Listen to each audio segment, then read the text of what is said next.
It just made me realize I never would have thought tying my shoes would be a big deal.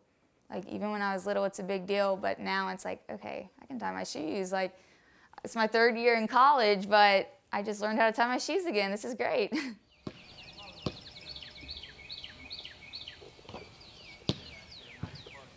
Almost. Hey, Dad, where's the spot that you never miss from? I think the one I get shot from. Even when I'm trying to play basketball and I'm learning how to dribble, I'm worried that people are watching me and are like, wow, she's never dribbled a basketball in her life. We were down at Kitty Hawk, and she wanted to hang glide. We called the doctors about doing it. We called the neurosurgeon in Boston. Yeah, because I was scared to let her go do it, you know. And they said, let her live. And she has some of the prettiest flight taken off on that thing. I'm so glad we did it now. Yeah, me too. Yeah. We were at a basketball game. Madeline whistled really loudly, and I saw her grab her head.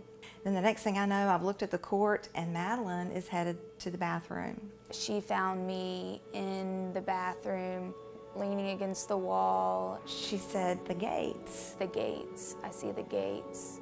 I asked my mom to hold my hand because I was scared, and she said, I already am holding your hand. Well, that's when I realized she's having a stroke. I just knew it. She said, am I dying? And I said, I don't know. I said, but you know where you're going, don't you? And she said, yes. So all the blood rushing from an artery goes directly to a vein, so it's more prone to rupturing, causing a hemorrhagic stroke, which is when the brain bleeds.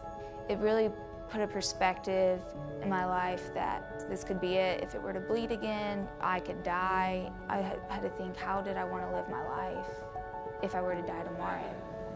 Baptize you in the name of the Father, and of the Son, and of the Holy Spirit.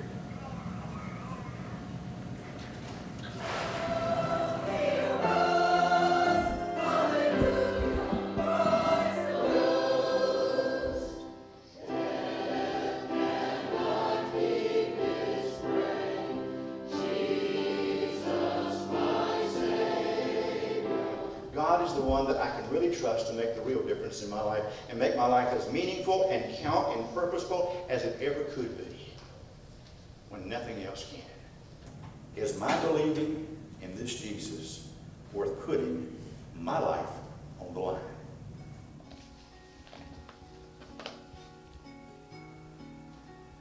I wanted to go to do like an unreached people group mission trip. Because if I knew I was going to die anyway, why not risk my life? That wasn't possible to get done, to go to those places.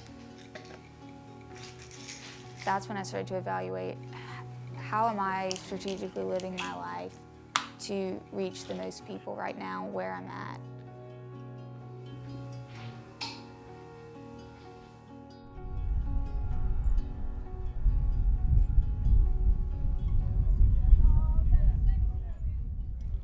Seat's taken.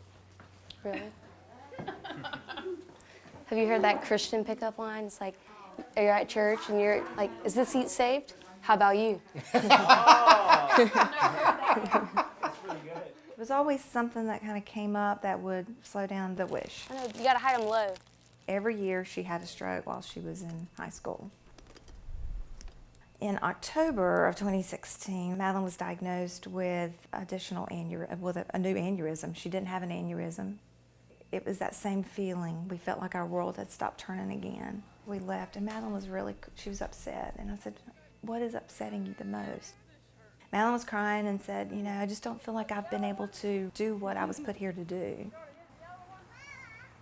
A few more days passed, and Madeline called me. She said, I figured out what I want to do with my Make-A-Wish. I said, oh, what?